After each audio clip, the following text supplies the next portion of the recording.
নবীজির একদল সাহাবী এক জায়গায় গেছে যুদ্ধে, জেহাদে। যাওয়ার পর তাদের খানা শেষ হয়ে গেছে। খানা শেষ হয়ে যাওয়ার পর এমন অবস্থা হয়েছে, মুসাফির মানুষ, খাবার নাই। পাশে খ্রিস্টান পল্লী আছে, তাদেরকে গিয়ে বললেন যে আমাদের একটু খাবার দাবারের ব্যবস্থা করা যাবে কিনা। খ্রিস্টানরা সরাসরি না করে দিল, না, আমরা তোমাদের কোনো খাবার দাবারের ব্যবস্থাপনা করতে পারবো না। ইতিমধ্যে তাদের নেতা যিনি, ওই নেতাকে বিচ্ছু কামড় দিস। বিচ্ছু কামড় দেওয়ার পর সমস্ত ডাক্তার কবিরাজ আনে, কাজ হয় না। তারা পরামর্শ করলো, পাশে একদল মুসলমান আছে, তাদের মাঝে কেউ যদি ঝাড়ফুঁক করে, এই ঝাড়ফুঁক কেউ করতে পারলে তাকে আমরা নিয়ে আসি, দেখি ঝাড়ফুঁক করার পর কোনো কাজ হয় কিনা। মুসলমানদের সদস্য সংখ্যা ছিল মোটামুটি অনেক। তো মুসলমানদের কাছে গেছে, যাওয়ার পর ওই যে যারা মুসলমানদেরকে খাবার দিতে চায় নাই, তাদের এক প্রতিনিধি দল মুসলমানদের আমির সাহেবের কাছে গিয়ে বলে, আফিকুম রাকিন, তোমাদের মাঝে কি ঝাড়ফুঁক করতে পারো, কেউ আসো? মুসলমানদের আমির সাহেব যিনি, তিনি বললেন, হ্যাঁ আসি তো, কেন? আমাদের নেতাকে বিচ্ছু কামড় দিছে, একটু আসো ঝাড়ফুঁক করবা। আমির সাহেব বললেন, না, করব না। কি বললেন? করব না। কেন? খাওয়ান দিছো?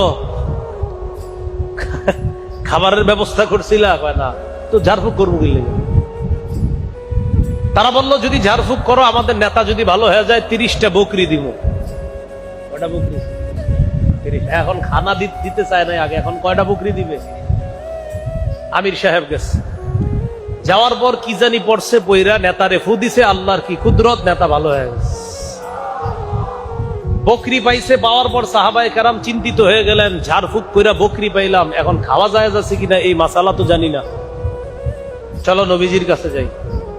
সাহাবীরা নবীজির কাছে গেলেন, ইয়া রাসূলুল্লাহ, ঝাড়ফুঁক করলাম, বকরিও পাইলাম, তারা খাওয়ান দিতে চায় নাই। পরে আমি শর্ত দিয়া ফু দিছি, পরে খাওয়ান দিছে, মানে বকরি দিছি। হুজুর, এই বকরি খাওয়া যায় যাচ্ছে? নবীজি বললেন, তোমরাও খাও, আমার জন্য রাখো। কি বললেন? তোমরাও খাও, আমার জন্য রাখো। এখান থেকে একটা মাসালা, ফুটু দিলে টাকা পয়সা জায়েজ আছে, মানে আমারে দেওয়া লাগবে না, কথা বললাম আর কি। এখান থেকে একটা মাসালা, যে ফু দিলে আপনার ওই যে হাদিয়া দেওয়া, ওইটা জায়েজ আছে। তাহলে রাসূল সাল্লাল্লাহু আলাইহি সাল্লাম ওই ফু দেওয়ার যে হাদিয়া পেয়েছেন, সাহাবায়ে কেরাম তারাও খেয়েছে। নবী বললেন, তোমরাও খাও, ওয়ালি সাহমুন, আমার জন্য এক অংশ রেখে দিও। যাই হোক, তো নবীজি বললেন, সব ঠিক আছে, আচ্ছা তুমি কি বইরা ফু দিছো, ভালো হয়ে গেছে? তো বললেন, হুজুর, আপনি বলছেন সূরা ফাতিহা, এটাকে বলছেন শিফা। সূরা ফাতিহার একটা নাম শিফা, এটা আরোগ্যের সূরা। এই সূরাটা হুজুর আমি 7 বার বইরা ফু দিছি, ভালো হয়ে গেছে। নবীজি বললেন, হ্যাঁ, ঠিক কাজ করছো তুমি।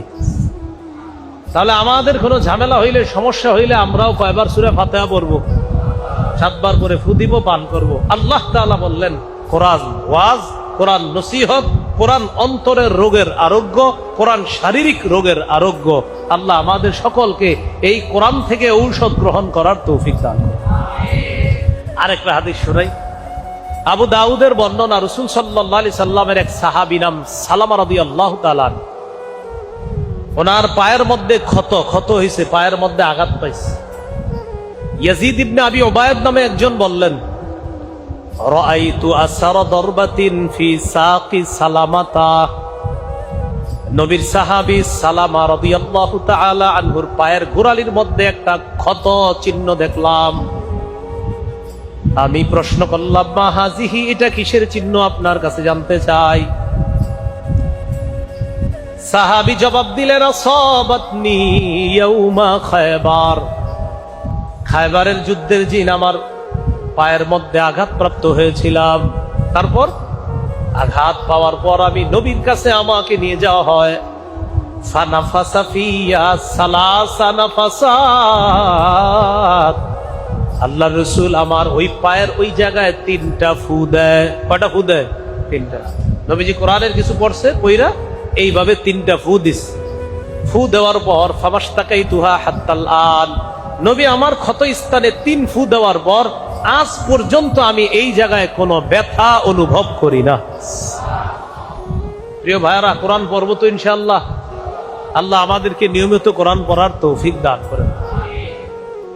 কোরআন সুসংবাদ দাতা, কোরআন ভীতি প্রদর্শনকারী। সূরা ফুসসিলাতের 11 নম্বর আয়াত, এই আয়াতে আল্লাহ বলেন বাশীরাও ওয়া নাযীরা। কোরআন বাশীরা, জান্নাতের সুসংবাদ দান করে, নাযীরা, কোরআন জাহান্নাম থেকে ভয় দেখায়। এজন্য যারা কোরআন পড়বে, কোরআন অনুযায়ী চলবে, কোরআন তাদেরকে জান্নাতের সুসংবাদ দেয়।